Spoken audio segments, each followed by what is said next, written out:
I guess the evidence suggests that we are. We learned a valuable lesson early, and we've been able to adapt and adjust moving forward. Our practices have been pretty good since then. Our meetings, our approach to games has been good.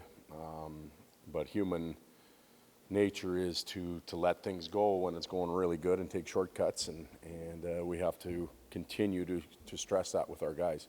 I feel that the leadership group's doing a good job. Some of the players that have won in the past and been on other organizations are keeping everybody on a fairly even keel. I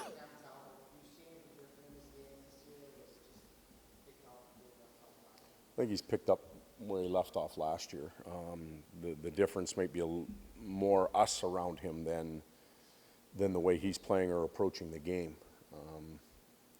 But nothing, nothing different in the way he prepares, the way he presents himself to the team, his review of games or anything like that. He's in a good spot with that. He's found a routine, and I think it allows him to be a pretty effective goaltender.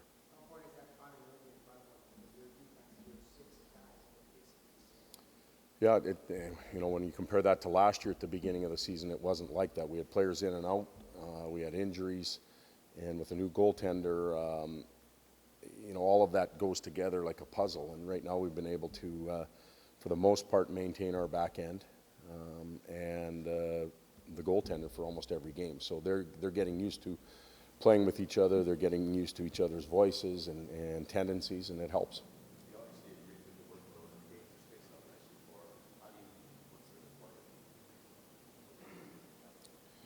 Overall, like where are we going with them?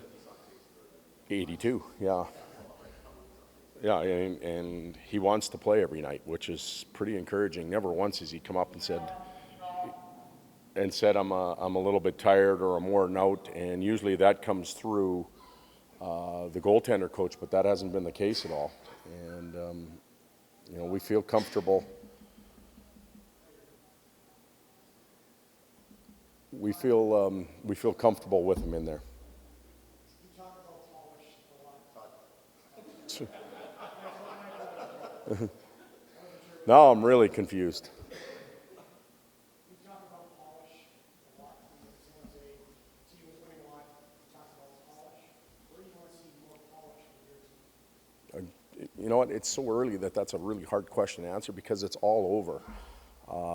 We've talked face-offs, we've talked power play, penalty kills improved immensely over the, from preseason till now, but there's still areas of the game that it has to improve. Things and pieces that aren't even in practice, in the games, such as practice and meeting prep and stuff like that, there has to be polish up in that area. So there are a lot of areas specifically to narrow in on one. It varies from team to team as well. We'll see an interesting neutral zone forecheck today, and we'll need some polish there to come through it. If we don't, we'll be turning pucks over and going the other way. So it does vary from night to night as well.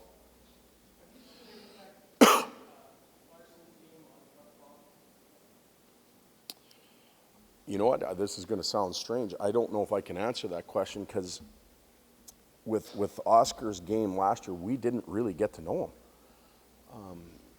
It was early in the year we kind of got rolling. We weren't having a lot of success. It was mixed, and then I think we had a 6-game winning streak, and Oscar goes out, and that was it. That's all we ever knew about Oscar. So we're still trying to figure him out too, and I think he's still trying to find his game.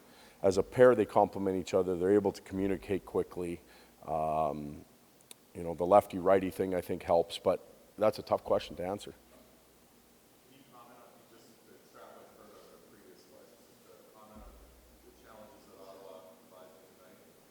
Yeah, well, they're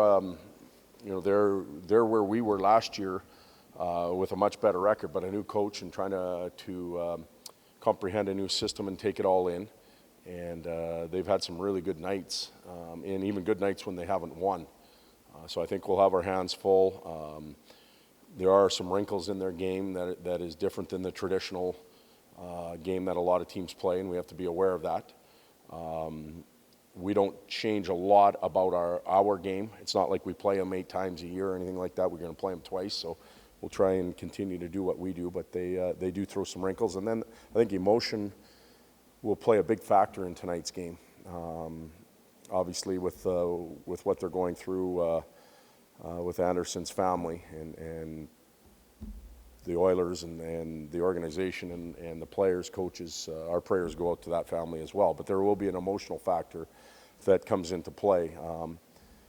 I have a good idea of how our team would respond if that was somebody, a teammate. And on the other side of the coin, we're cruising along and everything's fine. So I have a concern about that, certainly do.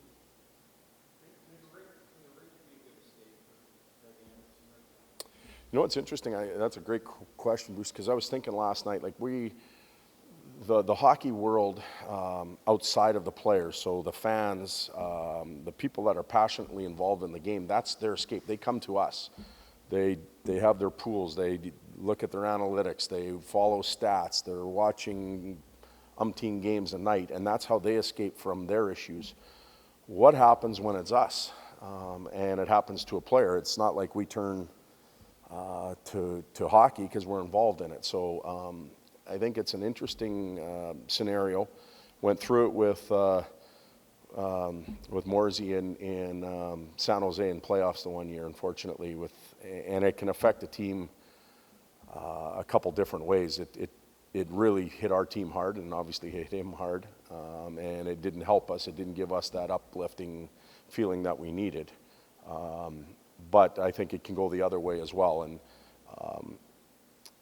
that organization in Ottawa, as you know very well, has dealt with this in the past, whether it's management or a coach or a player. And they're very well supported by the ownership group there, the management, the fans. They'll get through it, and they'll get through it very well. And you know, just listening to some of their players speak, they have a good leadership group in there. They'll take care of each other.